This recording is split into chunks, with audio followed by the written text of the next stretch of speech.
はい、皆さんこんにちは。016の冬人です。今日の動画では冬人が5年近く使っているこのソニーのzeiss50mmF1.4 のレンズと 50mmF1.2G マスターレンズを比較します。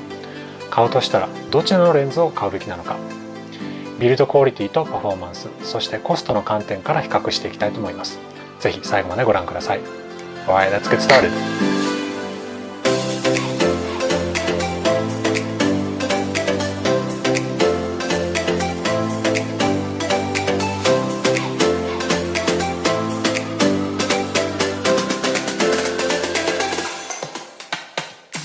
ソニーのミラーレスシステムで購入できる 50mm のレンズにはソニーの F1.8 のレンズをはじめシグマ F1.4 アートレンズやサムヤンの F1.4 など多種ありますけれども、その中でも総合的にずば抜けてパフォーマンスが高いと言われているのがこのソニーzeissのレンズ、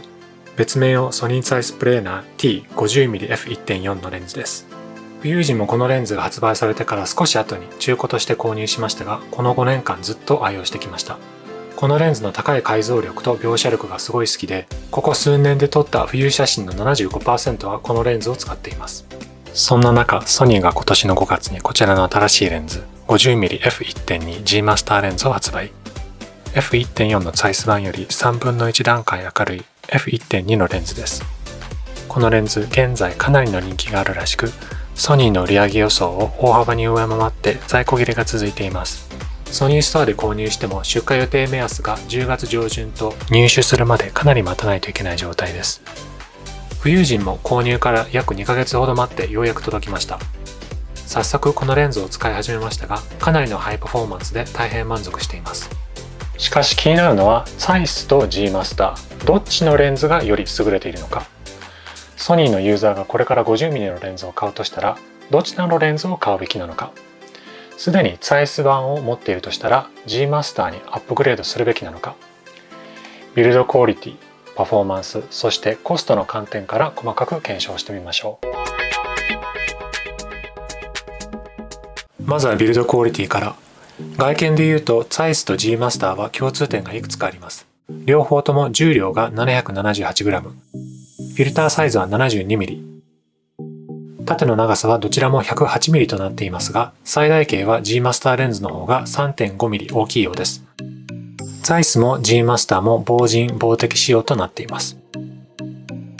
zeissレンズの鏡頭は触った感がしっかりとした金属でできていますが、G マスターの方はマグネシウム合金を採用しており、zeissよりしっかりした肌触りです。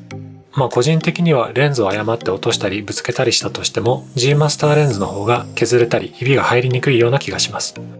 落とさないのが一番ですけどね。フォーカスリングはどちらかというとzeissは硬めで G マスターの方はスムーズに回せます。個人的には硬いフォーカスリングの方がピントをぴったり合わせやすくて良いと思うのですが、柔らかいフォーカスリングでも素早くマニュアルでピントを合わせやすい強みもありますので、フォーカスリングに関しては人によっては好き嫌いが出てくると思います。zeissと G マスターレンズの外見の大きな違いはカスタマイズボタンです。G マスターレンズはカスタマイズボタンが2つあるのに対し、zeissは1つもありません。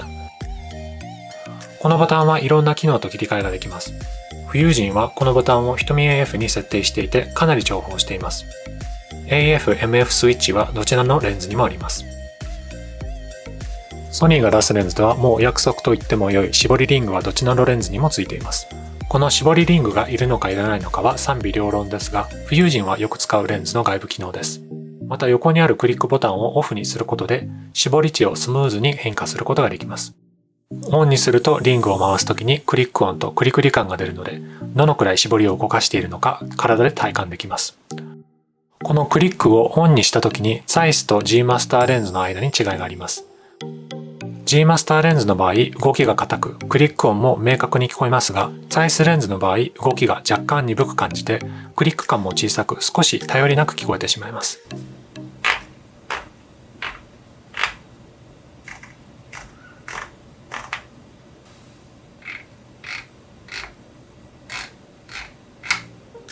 絞りリングを回した時の高揚感は明らかに G マスターレンズの方が高いです。私の持っているzeissレンズが古いというのが原因かもしれませんが、ご参考にまで。ザイスレンズの構成は9群13枚となっており、高度非球面アドバンストアスフェリカルレンズや ED ガラスにより、増面湾曲や Y 極周差、軸上色周差をコントロールしているようです。G マスターレンズの方は構成が10群14枚。超高度非球面エクストリームアスフェリカルレンズを3枚使用することで、球面周差をコントロールしています。これらの構成が表現力にどう影響しているのか、後ほど実写して比較してみたいと思います。どちらのレンズも11倍の絞り羽を採用しており、どちらのレンズからも高質の円形ボケを期待できます。レンズフードですが、ザイスは花形バイオネット式なのに対し、G マスターはロック付き丸型バイオネット式です。G マスターレンズのフードはロックが付いているだけではなく、作りもしっかりしているのですが、ザイスの方は安っぽいプラスチックで曲がりやすく、万が一レンズを落としたりぶつけたりした時に、ちゃんとロックを吸収してくれるのかどうか若干不安になります。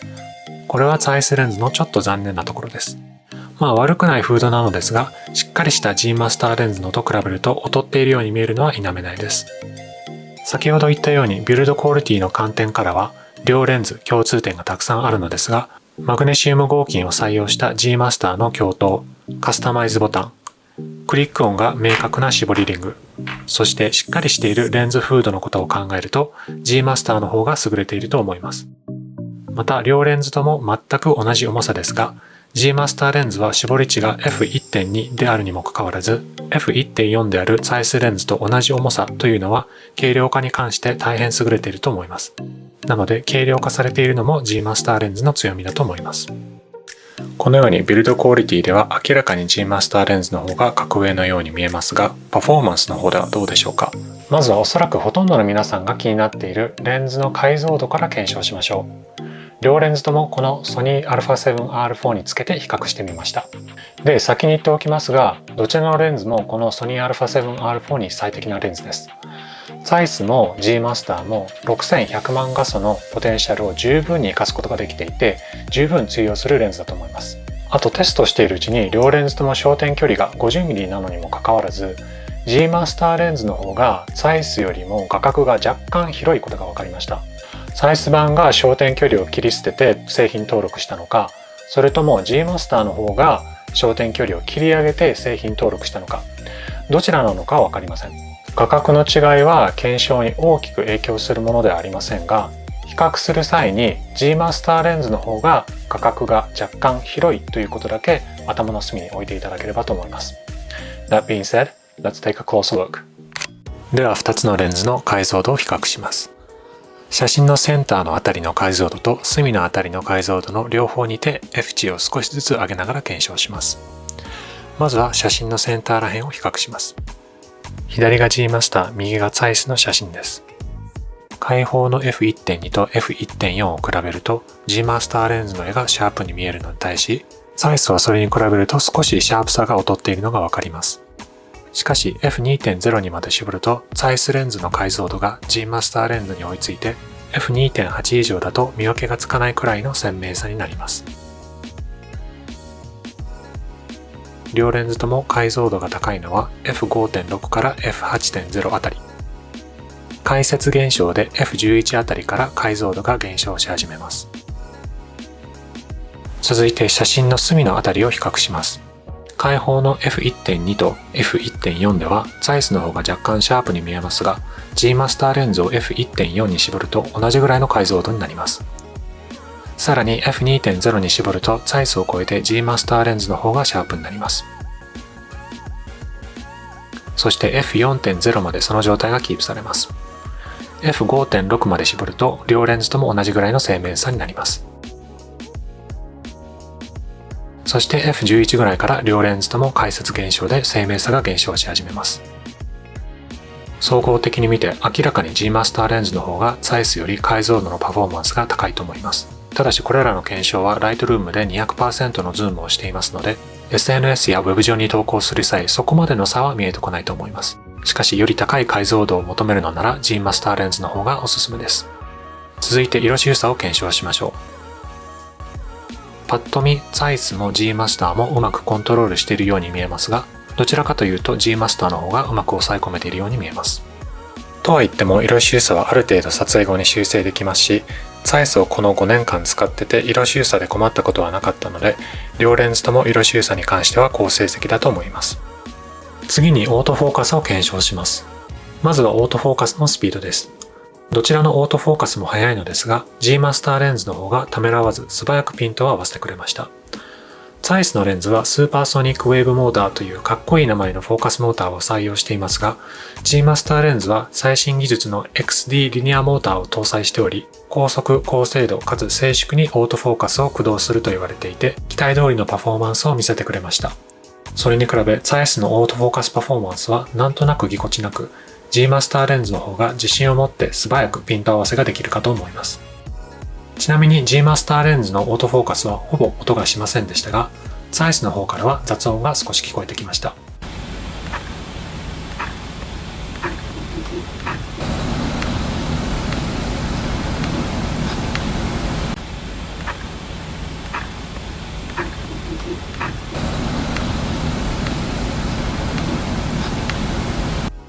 ザイス、G マスター両方ともフォーカスブリージングが激しいので、動画撮影をする際には気をつける必要があります。ザイス版 G マスター両方ともフォーカスブリージングが発生しますが、G マスターレンズの方が激しくブリージングします。G マスターレンズは画角が若干広いので見定めにくいのですが、右に置いてあるカメラを目安にすると、G マスターレンズの方が画角が激しく変化するのがわかります。ブリージングではザイスに白星です。また G マスターレンズはザイスより最短撮影距離が短く、G マスターは40センチなのに対し、ザイスは45センチと G マスターレンズの方が5センチ近く寄れます。G マスターの最大撮影倍率が 0.17 倍、ザイスは 0.15 倍と若干 G マスターレンズが有利です。ではついでにボケ感を見てみましょう。正直 F1.2 と F1.4 ではボケの大きさにそこまで大きく影響しませんが、最短撮影距離は G マスターレンズが短いこともあってザイスレンズよりもさらに有利です。こちらは写真の同じところにズームして見ているのですが、明らかに G マスターレンズの方がボケが大きくて滑らかですね。ただ両レンズとも11枚の絞り羽を使っているだけあって綺麗な丸い形になっています。浮遊人はボケに関して強いこだわりはなく、ボケ味というのも人によって好みが違ってくると思いますので、ボケ感を比較したい方はソニーストアなどに行くなどして実際にレンズを手に取って試写してみた方がいいと思います。ちなみにですが、どちらのレンズも電子先膜シャッターをオンにしたままで速いシャッタースピードを使うとボケが崩壊し始めます。これって結構知らない方が多いのですが、電子先膜シャッターはオンにしておくことでバーストを速くできたり、シャッター音を低くしたりと利点はいくつかあるのですが、シャッタースピードが1000分の1以上速くなると少しずつボケがかけてしまいます。α7R4 では8000分の1までシャッタースピードを上げれますが、8000分の1だとこんなにひどいことになってしまいます。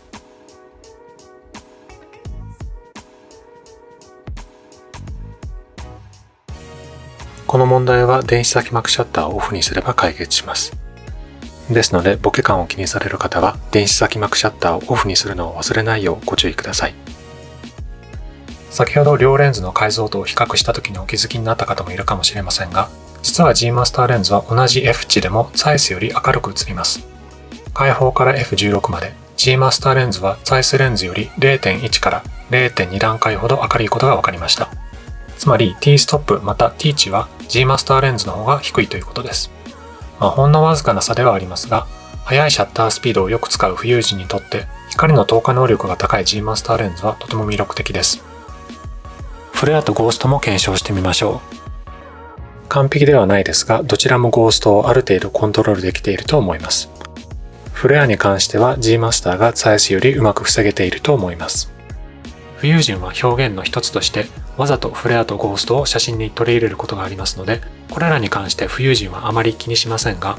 フレアやゴーストを避けたい人にとっては厄介と感じることがあるかもしれないです。最後に後継色と Y 黒周差を比較します。まずは後継色です。ザイスも G マスターも開放ではかなりの後継色が見られます。G マスターでは F2.0 でほぼ後継色が解消されるのに対し、ザイスでは F2.8 まで絞らないと解消されないことが分かりました。ですので後継色では G マスターレンズに白星です。ただフレアとゴーストと同じように後継色は表現の一つとして使えますし、不要であれば撮影後に簡単に修正できますので、ザイスのままでも十分大丈夫だと思います。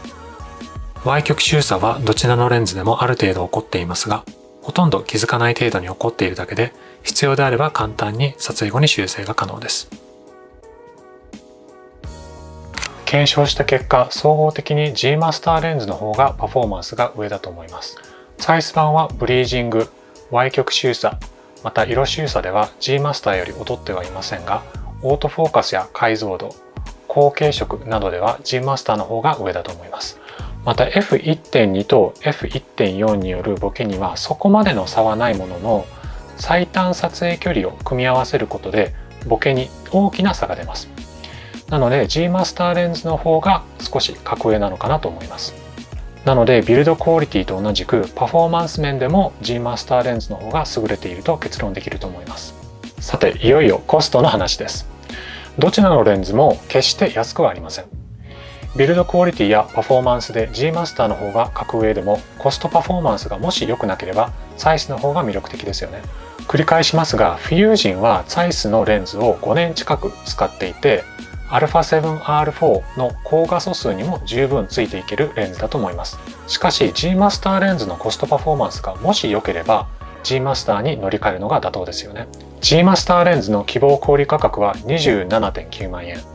ザイスは 20.9 万円と値段の差は7万円とかなり違います。価格 .com で検索するとそれぞれの最安価格が現在約 25.1 万円と 14.9 万円になります。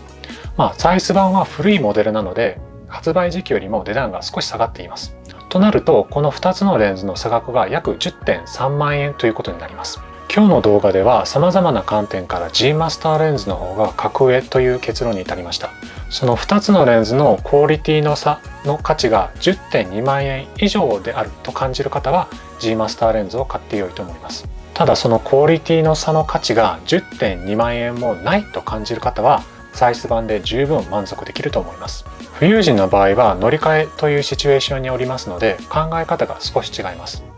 ザイスは古いモデルなので時が経つとともにリセールバリューも低くなります。このザイスのレンズは使用回数がかなり高く、ところどころに傷がついています。結構古くなってきていますので、そろそろ乗り換える時期なのかなと考えていました。そしてこの G マスターのレンズもソニーの製品ポートフォリオの中でもプレミアム製品なので、大事に使いさえすればリセールバリューはそこまで落ちないのかなと思います。なので乗り換えるとしたら今がチャンスなのかなと思い購入しました。富裕時の考え方は車と似ていると思います。車の価値があるうちに新車に乗り換える方が多くいますが、それと同じ考え方だと思います。また富裕人は時折クライアント用に富裕写真の撮影を行います。ですので可能な限り良い写真が撮れるよう良い機材を使うことは大切なことだと思っています。最後にこの 50mm f1.2G マスターレンズは究極の 50mm レンズでしょうか？そうではないと思います。例えばスタジオなどで商品撮影をよくする方はこの GM レンズではなくて 27mm から 70mm などといったズームレンズとかでも十分だと思います。その反面富裕人は富裕写真で速いシャッタースピードを使う必要があるため F1.2 などのレンズは暗い場所で撮影する時などに大変役に立ちます。何をどこで撮影するかによっては GM レンズでなくても十分良いと思います。はい、今日はソニーザイス 50mm f1.4 のレンズと 50mm f1.2G マスターレンズを比較しました。この動画がザイスと G マスターのどちらか迷っている方、それと乗り換えようと検討している方たちの参考になれば幸いです。もしよかったらコメント欄で皆さんのご意見をいただけると嬉しいです。私だけではなくてこの動画を見る他の方々にも参考にもなるかもしれません。このチャンネルでは富裕写真の撮り方や機材紹介、一般的な写真の話の動画を上げています。もしよかったらチャンネル登録、フォローボタンをよろしくお願いいたします。では次回の動画でまたお会いしましょう。See you in the next video.